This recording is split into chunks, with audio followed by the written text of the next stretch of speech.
নমস্কার, আমি কুণাল ঘোষ। কয়েকটি কথা একটু বলার জন্য এই ভিডিও। প্রথম কথাটা একদম পরিষ্কার করে বলি, তৃণমূল কংগ্রেসের সৈনিক ছিলাম। আমার নিজের অনেক অভিমান, রাগ, আজকে যারা যত কিছু বলছেন 13-14 সালে আমি নিজে আমার জীবন দিয়ে যন্ত্রণা কাকে বলে দেখে এসেছি। তারপরেও দলের প্রতি আনুগত্য রেখে এই দলটাতেই ছিলাম, আছি। এবং খুব পরিষ্কারভাবে বলছি, আমি অন্য দল সরকার গড়লেও আমি তৃণমূল কংগ্রেসের সৈনিক ছিলাম, আছি এবং থাকব। যে আনুগত্যের পরীক্ষা আমি দিয়েছি, আমার নিশ্চয়ই দলের কিছু কর্মপদ্ধতি, কিছু কাজ, আমার নিশ্চয়ই সেখানে প্রতিবাদ আছে, অভিমান আছে, বক্তব্য আছে। কিন্তু আমি দলের প্রতি বা আমার সহকর্মীদের প্রতি আনুগত্য বা নেত্রীর প্রতি আনুগত্য থেকে সরিনি, আমি সরছি না। অন্য দল সরকার গড়বেন, কিন্তু আমি এই সব কথা বলার সময় এটা নয়, বা আমারও এটা ধাতে নেই যে আমি এখন অন্যরকম বিরাট কোনো অবস্থান বা আমি রাজনীতি ছেড়ে দিচ্ছি, চলে গেলাম কারণ আমি এত সমালোচিত হই বা এই হই তাই হই, অমুক তমুক। আমি এসব পার্টি নই। আমি তৃণমূল কংগ্রেসে থাকব, তৃণমূল কংগ্রেসে আছি। এবং গত কয়েকদিন যেটা যাচ্ছে সেটা হচ্ছে বিভিন্ন জায়গায় আমাদের কর্মীদের, আমাদের বেলেঘাটাতে যে আক্রমণ হচ্ছে, সন্ত্রাস হচ্ছে বা হয়েছে, সেটা কিভাবে কমানো যায়, সেটা কিভাবে থামানো যায়, তাদের পাশে কিভাবে থাকা যায়। যাকে মারা হয়েছে তার পরিবারের পাশে মর্গ অবধি যাওয়া, সেখানে যত তাড়াতাড়ি বডি বেরোয়, শ্মশানে যত তাড়াতাড়ি হয় কাজ হয়, যতটা সম্ভব পাশে থাকা যায় করছি। যেখান থেকে খবর আসছে, কাউন্সিলরদের সঙ্গে যোগাযোগ রাখছি। তারা যা বলছেন, থানা, পুলিশ, অ্যাডমিনিস্ট্রেটিভ, যেখানে কোনো অঘটন ঘটেছে, কারো কোথাও আক্রমণ বা কিছু হয়েছে, আমি সটান বেশ কিছু জায়গায় নিজে গেছি, আবার বেশ কিছু জায়গায় আমি যাইনি। তার কারণ হচ্ছে আমার যাওয়াটা কোনো ব্যাপারই না, এসব আমি ধরি না। আমি গেলাম, ছবি উঠলো, কুণাল ঘোষ একেবারে ময়দানে, এখন সেই সময়টা নয়। কুণাল ঘোষের না হয় ছবি বেরোলো, কিন্তু কুণাল ঘোষ ফিরে আসার পর যদি তার উপর আবার অ্যাটাক হয়, কুণাল ঘোষ সেই প্রচারে যাবে না। বরং কুণাল ঘোষ কী করছে, যে সেই এলাকায় ওটাকে শান্তিটা রাখতে কি কি করা যায়, কাদের সঙ্গে কথা বলা যায়, কুণাল ঘোষ দিন রাত সেই কাজ করে যাচ্ছে। রাত 2টো, 2:30, 3টে অবধি করছে, থানাকে বলছে, পুলিশকে বলছে, যা যা করার সব করছে। কিন্তু যেখানে নিজে যাওয়া, যেখানে নিজে গেলে যার কাছে যাচ্ছি সে বিপদে পড়বে, এই মুহূর্তে কটা দিন একটু ঠিক করে ব্যাপারটাকে কন্ট্রোলে আনা, এবং সেটা খানিকটা হচ্ছে। এবং কিছু ক্ষেত্রে যাদের বিরুদ্ধে অভিযোগ তাদেরও অনেকেই সহযোগিতা খানিকটা করার অন্তত আশ্বাস চারপাশে দিচ্ছেন। এবং এখানে দুটো ভাগ আছে, একটা হচ্ছে বিজেপিরই অনেকে অতি উৎসাহী হয়ে আক্রমণ করছেন বা বাড়াবাড়ি করেছেন, আবার উল্টো দিকে আমাদের দলের কেউ কেউ এমন কিছু স্থানীয় ভিত্তিতে আচরণ করেছেন বা লোকের বিরক্তির কারণ হয়েছেন, সেইটা এখন এই সুযোগে বেরিয়ে আসছে। ফলে দুটো আলাদা জিনিস। ফলে দুম করে সব ব্যাপারটাতেই এগিয়ে গিয়ে একরকমভাবে একই সুরে প্রতিবাদ করা, সেটা হয় না। আমাকে কেস টু কেস দেখে সেই মতো করে করতে হচ্ছে। যেখানে আমাদেরই কোনো দোষ ছিল, সেখানকার প্রতিবাদ বা সেখানকার রিয়াকশান একরকম, আবার যেখানে অতি উৎসাহে বাড়াবাড়ি করছে সেটা একরকম। 2021 সালে কি হয়েছে, আমি নিজে এই মানিকতলা এলাকার একাধিক বিজেপি কর্মীকে নিজে দাঁড়িয়ে থেকে বাড়ি পৌঁছে দিয়ে এসেছি, বাড়িতে ঢুকে বাকি তৃণমূল কর্মীদের বলে দিয়ে এসেছি। ফলে আমি পুরোদস্তুর এর মধ্যে আছি। আজকে যদি আমাকে অনেকে কেউ বলেন আপনি তো ভোটের সময় এই বলেছিলেন ওই বলেছিলেন, আরে ভাই, আমি একটা দলের মুখপাত্র, আমাকে শেষ দিন অবধি সেটাই সেইভাবে বলতে হবে যাতে আমার দলের কর্মীরা চাঙ্গা থাকেন। সব দলের মুখপাত্রদেরই সেটা কাজ, সেটা কর্তব্য, তাকে থাকতে হয়, তাকে বলতে হবে, এবং এই বাতাবরণটা রাখতে হবে, আত্মবিশ্বাসী ইত্যাদি। আমি কোথাও একটা গন্ধ, কোনো একটা বিপদে, সেটা চক্রান্তের বিপদ হতে পারে, সাংগঠনিক কোনো দুর্বলতার বিপদ হতে পারে, মানুষের বিরক্তি, যে কারণে আমি যে কাগজে দায়িত্বে সংবাদ প্রতিদিন, তাতে এইবার এই প্রথম কোনো এক্সিট পোল বা সমীক্ষা প্রকাশ করিনি।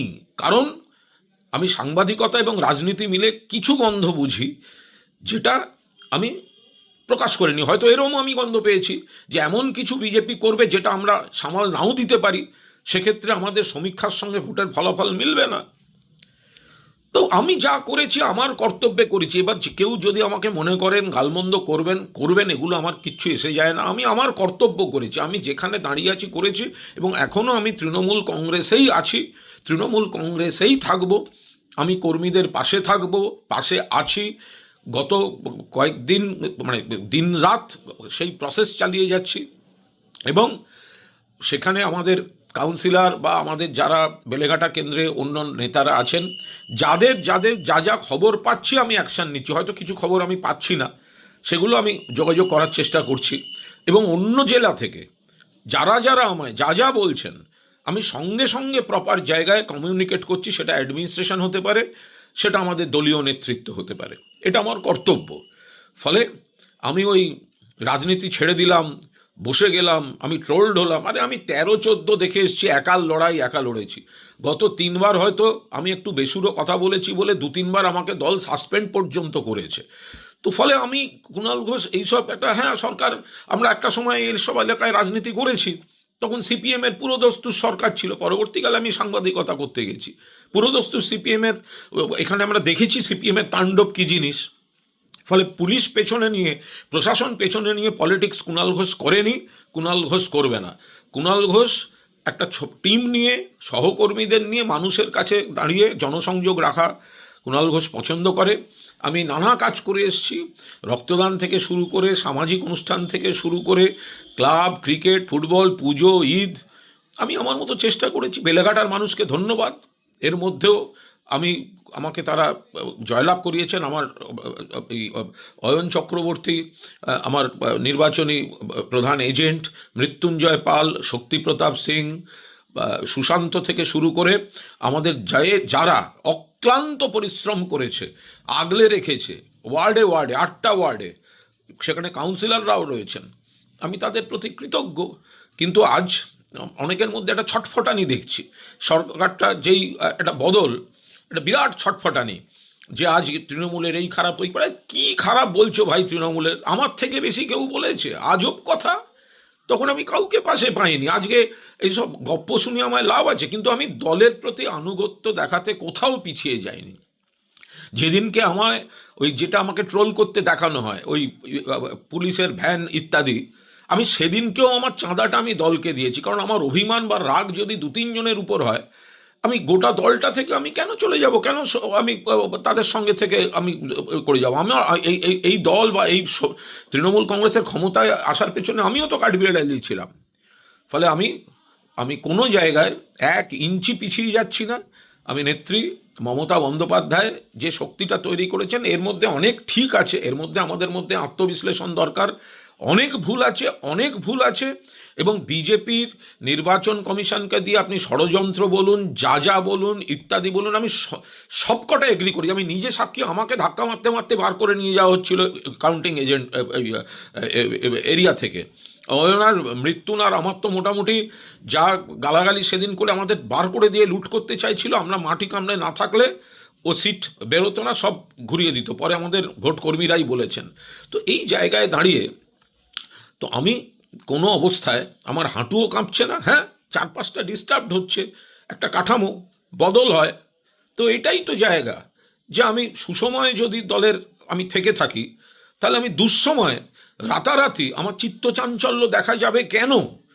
বিজেপির মধ্যেও আমার পরিচিতি বা আমার কোনো পরিচিত নেই তা নয়, সিপিএমেও আছে, কংগ্রেসেও আছে, এসইউসিতেও আছে, কারণ আমি দীর্ঘদিন সাংবাদিকতা করেছি বা দীর্ঘদিন ধরে এইসবের মধ্যে আছি। কিন্তু আমি এবার কি করব, আমারটা একটু ভেবে দেখো। তারাও ভাবার পরিস্থিতিতে নেই, বিরাট জয় পেয়ে বসে আছেন, আর আমিও বলার পরিস্থিতিতে নেই। তার কারণ আমি আলেকজান্ডারদের স্যালুট করতে পারি, কিন্তু আমি পুরুন নীতি থেকে সরব না।